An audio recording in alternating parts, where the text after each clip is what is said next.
Bonjour tout le monde, bienvenue sur ma chaîne YouTube. Aujourd'hui, on va continuer avec la série de vidéos, à savoir les bases du réseau informatique. Aujourd'hui, on va parler de la relation entre un serveur et un client, un appareil serveur et un appareil client. Donc c'est ça, c'est la 8e vidéo. Donc on va aller sur la page suivante de la présentation, comme je l'ai écrit ici. Tous les appareils connectés à un réseau informatique qui reçoivent des services sont classés comme des clients. Donc les appareils qui reçoivent les services sont ce qu'on appelle les appareils clients. Et à l'heure où nous sommes avec la technologie, les appareils informatiques peuvent agir en tant que client et serveur en même temps. Ça aussi c'est très important. On peut trouver un appareil qui peut jouer le rôle d'un client, en même temps jouer le rôle d'un serveur. Donc ça aussi il faut bien le comprendre. Donc on vient ici sur la page suivante de la présentation, comme je l'ai écrit ici. Les serveurs sont des appareils sur lesquels sont installés des logiciels qui leur permettent de fournir des services tels que des emails ou des pages web. Ça sont seulement des exemples typiques qu'on rencontre au quotidien. La plupart du temps, vous utilisez par exemple votre ordinateur soit pour consulter des emails ou bien pour voir des pages web au niveau de l'internet. Donc tout ça là, vous le faites. Votre machine ou bien votre ordinateur joue le rôle d'un client et puis il contacte une autre machine sur le net qui va jouer le rôle du serveur. Donc chaque service nécessite un logiciel serveur distinct. Par exemple, un serveur web a besoin d'un logiciel de serveur web pour fournir des pages web. Ça, pour vous l'expliquer plus simplement, on va continuer avec la page suivante de la présentation. Comme je l'ai écrit ici, un logiciel client est installé sur l'appareil client qui lui permet de demander des services au serveur et d'afficher des informations obtenues du serveur. Un exemple de logiciel client, si on prend par exemple l'exemple du serveur web, le logiciel client qui est utilisé, vous le connaissez la plupart du temps, c'est le navigateur. Par exemple, si vous voulez aller sur la page youtube.com, cela veut dire que vous voulez visiter le serveur qui héberge le site de youtube.com. Donc, vous allez en quelque sorte utiliser un navigateur web tel que Internet Explorer ou bien Safari ou bien, ça sont des exemples, ou bien Mozilla Firefox ou bien Chrome. Donc, on vient ici pour voir sur la page suivante de la présentation des exemples de serveurs. Par exemple, pour le serveur web, comme je l'ai écrit ici, serveur web peut utiliser un logiciel serveur web comme Apache. Ça, c'est un exemple. Le serveur web peut utiliser un logiciel serveur web comme Apache. Et puis le client utilise un navigateur.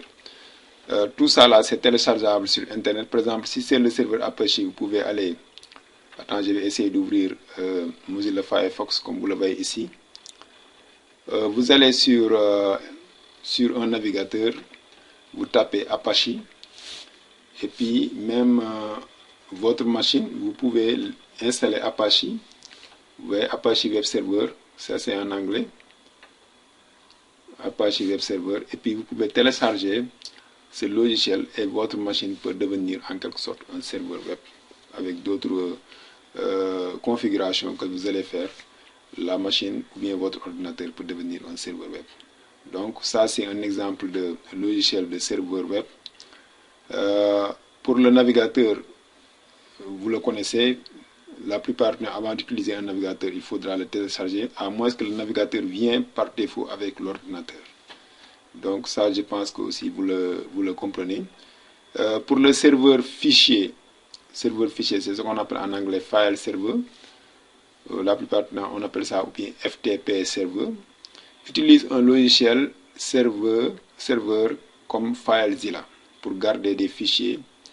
Le client, pour accéder à ces fichiers, lui aussi, il utilise un logiciel qu'on appelle FileZilla. Donc FileZilla peut jouer les deux rôles. Si on vient même au niveau ici de notre navigateur, vous tapez FileZilla pour le télécharger, vous aurez la version serveur FileZilla download comme vous le voyez ici. Maintenant, vous pouvez avoir la version client, comme vous le voyez ici. On peut aussi avoir file server, on peut taper file server, file server,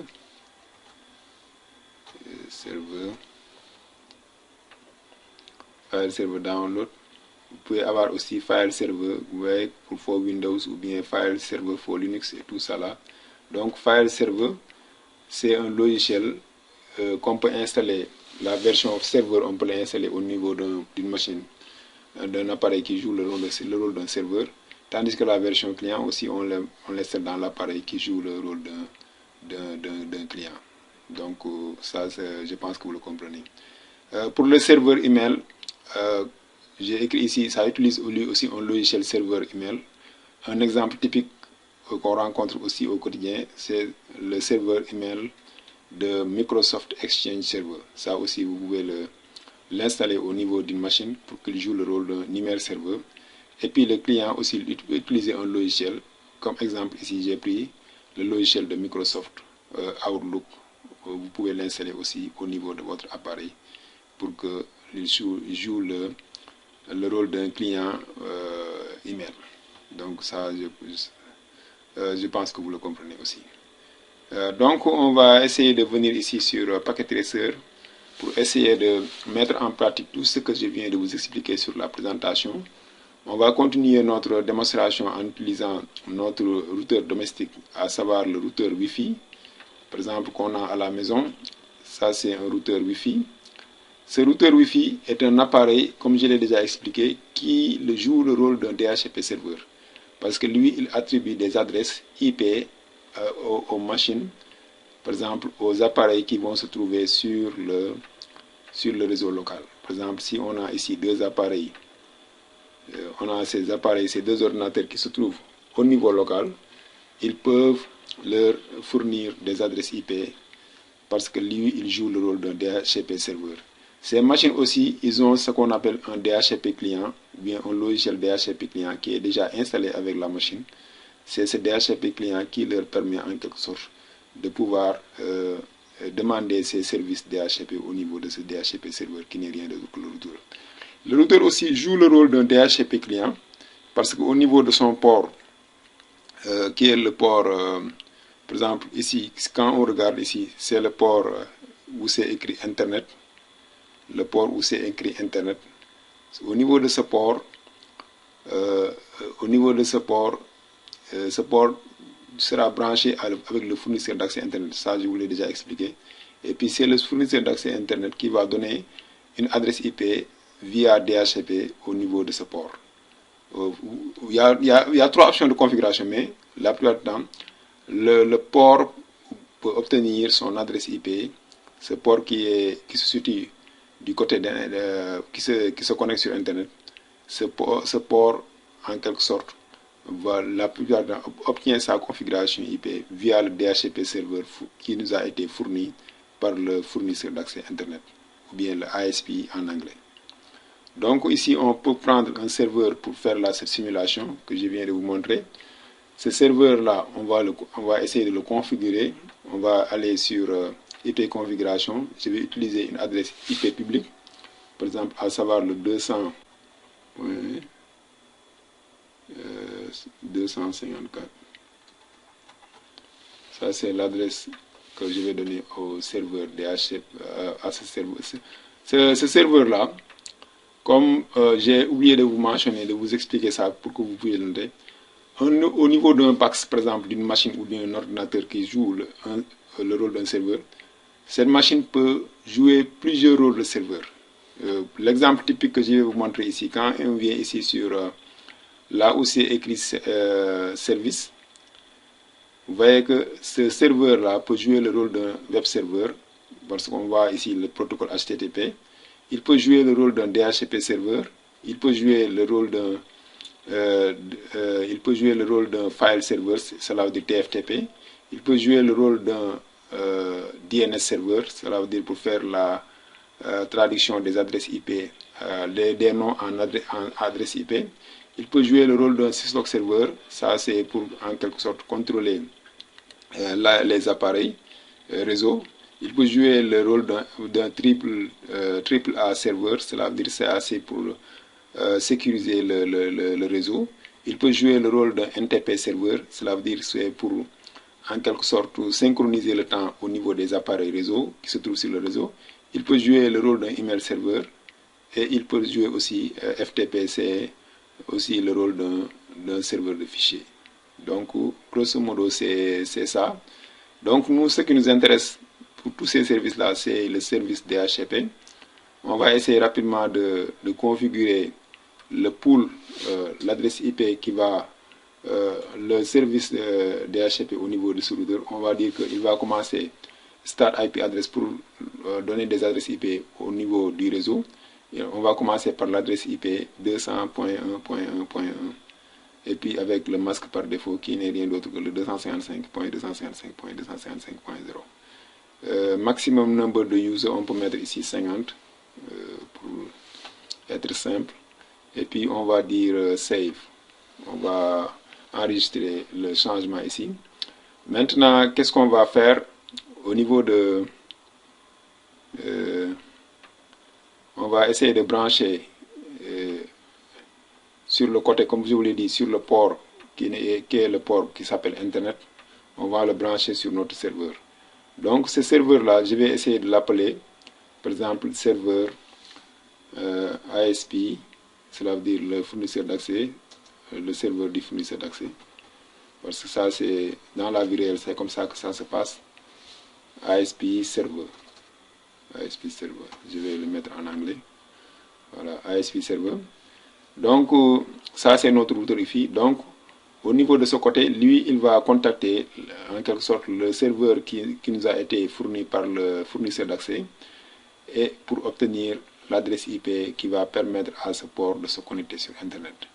Donc, ici, on va essayer de venir sur simulation. Rapidement, je vais choisir les paquets DHCP. DHCP comme vous le voyez ici. Et puis, on va cliquer sur Forward. Voilà, quand on clique sur Forward, vous voyez qu'automatiquement, on voit que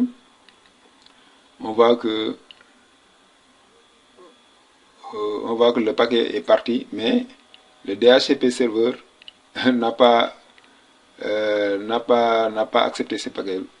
C'est la raison pour laquelle il n'a pas accepté le paquet. Avec Packet Tracer, il ne faut pas oublier de cliquer sur le bouton On. Cela veut dire pour démarrer les services DHCP au niveau de ce DHCP serveur. On a oublié de le faire. Donc je vais cliquer ici sur On. Donc on va essayer de dire Forward. Donc il va envoyer le paquet. Vous voyez maintenant, excellent, ce paquet maintenant sera normalement accepté par le serveur de notre fournisseur d'accès, ou bien le ASP serveur, comme vous le voyez ici. Donc, normalement, si tout va bien, cette machine-là va obtenir sa configuration IP. Donc maintenant, si on vient ici sur le routeur, on va aller sur config, comme vous le voyez ici. On va aller sur l'interface Internet qui est connectée sur le serveur ASP,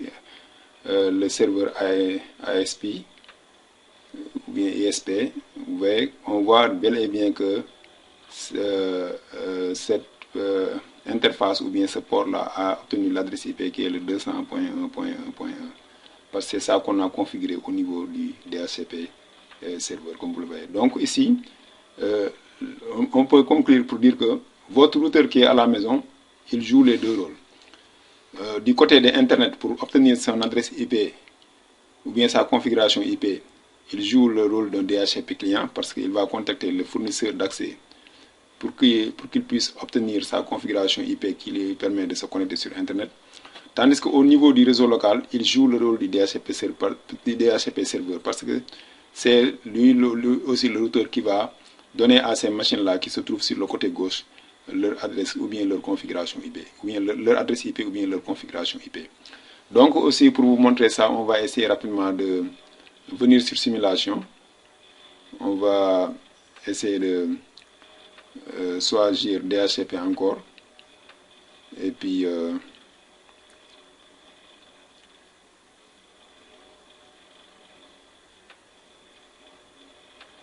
DHCP. Voilà.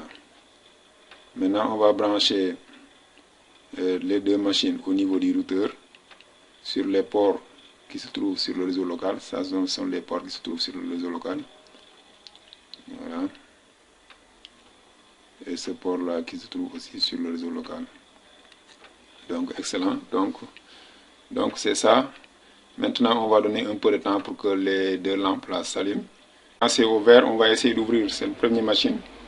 On va lui dire, on va aller sur desktop, IP configuration et on va dire DHCP pour que cette machine contacte le DHCP serveur qui n'est rien d'autre que le routeur. Donc on va essayer de cliquer ici sur forward comme vous le voyez ici. Voilà, maintenant il va, puisque c'est un paquet de diffusion, ça va aller sur les machines qui se trouvent sur le réseau local, mais ne vous en faites pas. Donc la machine, si on arrête la simulation, on va voir que la machine a bel et bien obtenu son adresse IP ou bien sa configuration IP. Excellent. Donc l'autre là, même chose, on vient ici sur desktop, IP configuration, DHCP et puis il va contacter le DHCP serveur pour obtenir son adresse IP ou bien sa configuration IP. Donc grosso modo c'est ça que je voulais vous montrer, que l'appareil peut jouer le rôle, les deux rôles en même temps, comme l'exemple de votre routeur. N'importe quel routeur que vous avez à la maison, la plupart du temps, le routeur va jouer ces deux rôles. Cela veut dire le rôle de DHCP client, en même temps le rôle de DHCP serveur, dépendant de quel côté vous vous situez sur le routeur. Donc c'est ça que je voulais vous montrer. Au niveau du routeur aussi, si c'est un routeur Wi-Fi, par exemple la plupart du temps avec l'interface graphique que vous voyez ici sur le routeur, ici on voit que pour le port qui doit se connecter sur internet, on a écrit ici DHCP. C'est configuré pour aller contacter le DHCP serveur au niveau de notre fournisseur d'accès ou bien au niveau du ASP. Donc ici vous avez trois options. La plupart du temps c'est laissé sur DHCP parce que c'est plus simple. À n'importe quel moment, le routeur peut contacter le fournisseur d'accès pour obtenir sa configuration IP au niveau du côté de l'internet pour obtenir sa configuration IP. On peut configurer aussi ce qu'on appelle static IP. Mais ça, vous allez le faire si le fournisseur d'accès vous a donné une adresse IP statique. Et puis on sait que l'adresse IP statique, ça coûte très cher. Par exemple, c'est pas à la portée de tout le monde. C'est pas que vous allez vous réveiller un bon matin pour dire que non, je veux une adresse IP statique. Non, non. Il faudra le demander au niveau du fournisseur d'accès et il y a une certaine somme d'argent que vous devez payer pour obtenir une adresse IP statique. Cela veut dire public, qui va vous permettre de vous connecter sur Internet. Donc cette option-là, comme je vous l'ai dit, ce n'est pas à la portée de tout le monde. Donc la plupart du temps, on prend DHCP. Ou bien on peut prendre aussi le fournisseur d'accès pour vous proposer ce qu'on appelle PPPoE. OE quoi, c'est en français, mais en anglais on dit PPPoE. Donc ça, le fournisseur d'accès va vous donner ce qu'on appelle un username et password, cela veut dire un nom d'utilisateur et un mot de passe. Donc c'est ça que vous allez entrer ici. Une fois que vous entrez, il y a un service optionnel, tout ça là, ces informations vous seront fournies par le fournisseur d'accès et puis vous aurez la possibilité, en quelque sorte en ce moment, d'obtenir votre configuration IP en utilisant ce protocole qu'on appelle aussi PPPoE ou bien PPPoE. Donc ça je voulais mentionner ça pour les gens qui auront à configurer par exemple un appareil Wi-Fi au niveau de votre maison ou bien au niveau de votre lieu de travail. Ça aussi il faut bien le comprendre. Donc grosso modo c'était ça que je voulais vous expliquer avec cette vidéo au niveau par exemple de la relation client-serveur avec les appareils qui se trouvent sur le réseau. Ça c'était une petite démonstration. Je pense que vous avez appris quelque chose avec cette vidéo. Et je vous remercie d'avoir regardé et je vous donne rendez-vous à la prochaine. Merci beaucoup.